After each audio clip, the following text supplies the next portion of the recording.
La llum no recordarà haver posat aquella butlleta a l'urna, mentre la mare la sostenia perquè el pare pogués immortalitzar el moment. La llum no recordarà la cua al col·legi electoral, ni els noms eufemístics que algú es va empescar per parlar d'un referèndum. Ni tampoc les mirades còmplices de la gent que matinava plena d'il·lusió per dir ben fort qui som i on volem anar. La llum tampoc tindrà en un racó de la memòria les coses raríssimes que van fer els pares i els avis perquè aquell dia fos possible.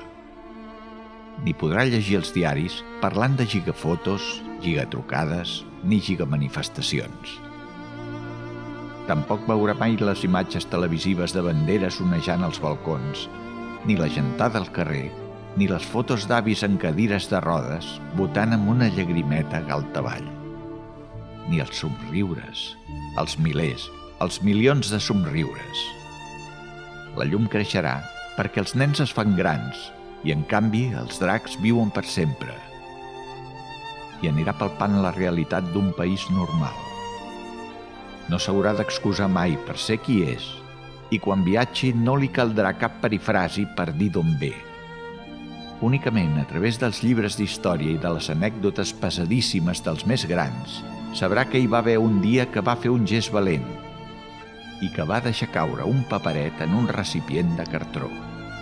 I que allò, deien des de l'oest, era delicte, era antidemocràtic, era el dimoni en persona.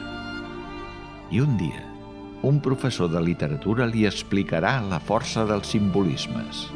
Li dirà cinera, li dirà estaca, li dirà vaca de la mala llet, li dirà fera ferotge.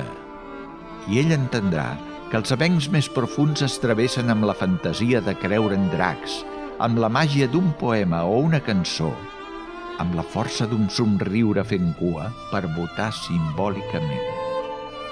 I aleshores arribarà a casa i dirà als pares: mireu què m'han explicat a l'institut. I els pares de la llum, cega des del néixer, que va votar amb només 9 mesos de vida, que li van posar aquest nom justament perquè sabien que els il·luminaria el món encara que ella no el pogués veure mai. S'abraçaran i pensaran que la felicitat és justament allò, la tendresa d'anar fent camí.